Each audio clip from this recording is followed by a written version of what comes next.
Unable to force him to demorph, the Yeerks have no option but to kill Elfangor. So they pull out their Drakon beams and... oh no, wait. That would have been too simple and sure. So, like something out of a James Bond film, Subvisor 7 instead tosses Elfangor into a pit of wild, hungry Taxxons. Of course, Elfangor just demorphs and manages to fight off the Taxxons, which, remember, are really just giant Polish sausages. And then Elfangor morphs the 12-winged Kaffet bird, which he acquired back in morphing school. Good choice. It was either that or refrigerator repair school. Elfangor escapes, but as he manages to get out of the grasp of the Yeerks, he witnesses the Andalite ship landing in the Yeerk spaceport. Chapman gets out with a bound Lauren and announces to the Yeerks that he's interested in a trade, and he's got a whole planet of humans to trade with. Bullshit. I'm going to come out with this right now. Chapman in the Andalite Chronicles is probably among the top 5 mistakes Kay Applegate ever made. Even up there with the Buffahuman and the Animorphs going to Atlantis. Chapman is such a fucking asshole, such a teenage Hitler. The depths of his jerkness know no bounds. And why? Where does this total evilness come from? I don't know. We spend far more time discussing Lauren's past than Chapman's, and Chapman's a regular character. You can't just say that a character is this evil without giving us the slightest hint as to why.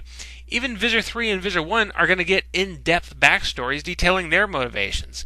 There's no reason for Chapman to be like this. And then there's the fact that the Chapman we see in this book is a complete contradiction between the Chapman we've gotten to know in the series thus far. What do we know about Chapman before this? Well, he surrendered his freedom in order to keep his daughter away from harm. He volunteered to become a controller for the sake of his family. You cannot have a character that gives up everything to save those he loves, developed from a character who sells out his entire planet for no good reason other than he's a dick. It doesn't matter if Chapman realizes the errors of his way, and, by the way, spoiler warning, he doesn't. You just can't leap from these two extremes. A lot of people in the Animorphs community have actually speculated that this may not even be the same Chapman, that this guy is just some drugged-up Nazi skinhead who happens to also be named Chapman. But you know that's just wishful thinking. This is the real Chapman, and he'll never again be the tragic figure we thought him as.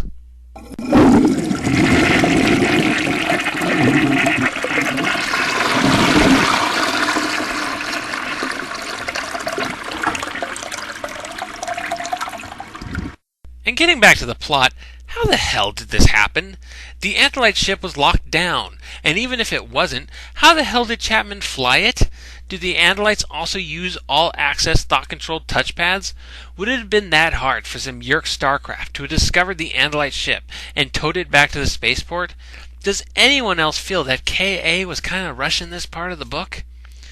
With the humans captured, his allies missing, a ticking time travel bomb hidden somewhere around here, and him as the most noticeable bird this side of Sesame Street, Elfangor decides it's best to try and land, morph Taxxon again, and start searching for the Skritna ship.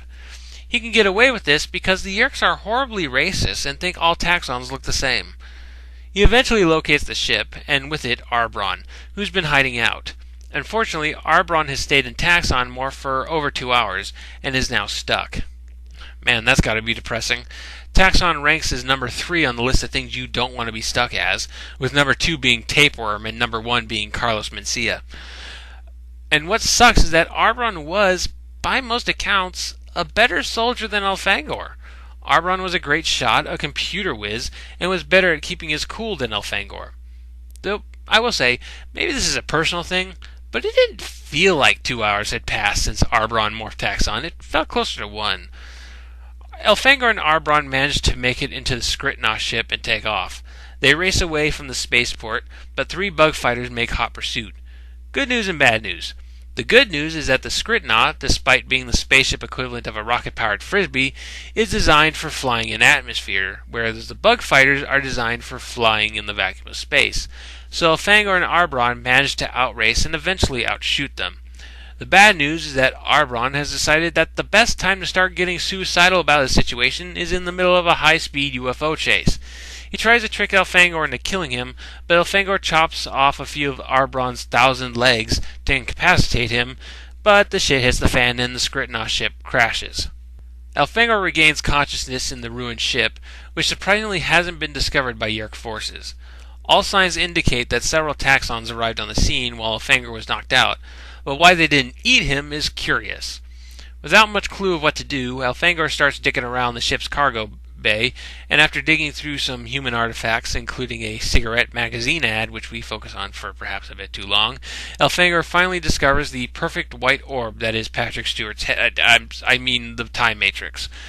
Elfangor can't move it, and with no real plan, starts heading back towards the Yeerk spaceport.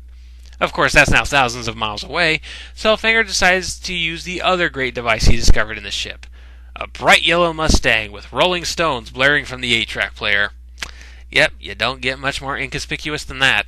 Here in my car, I feel safest of all. I can lock on my doors. It's the only way to live in cars. Here in my car, I can only receive. I can listen to you. It keeps me stable for days in cars.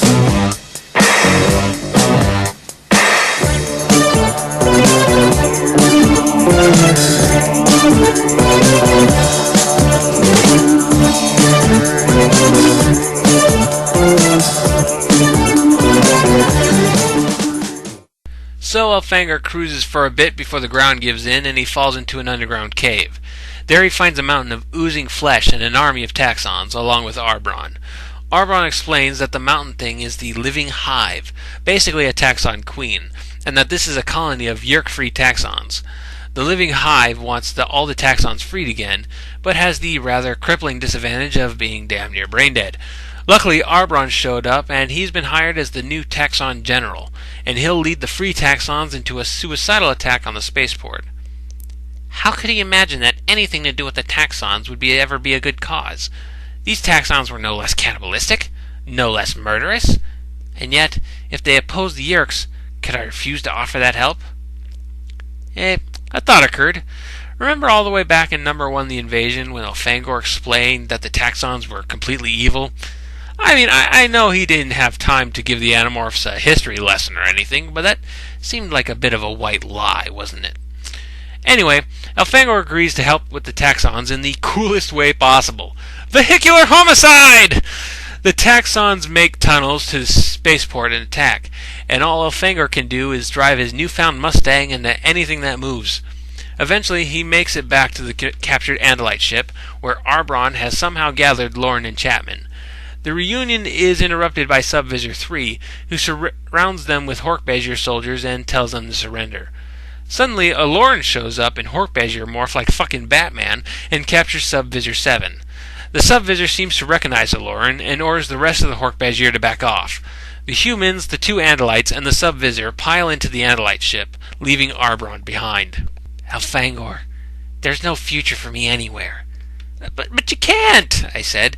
Who's going to remind me not to be so stiff? Who's going to laugh at me when I start talking about being a great prince? You go, Elfangor, Arbron said gently. Go save the galaxy. Leave him, Lorn said. Warrior Arbron is a casualty of war. What could he do? Should have been a rock star. But he didn't have the money for a guitar. What could he do? Should have been a politician. But he never had a proper education. What could he do? Should have been a father. But he never even made it to his 20s. What a waste. Army dreamers. Oh, what a waste of army dreamers. Oh, what a waste of all that army dreamers.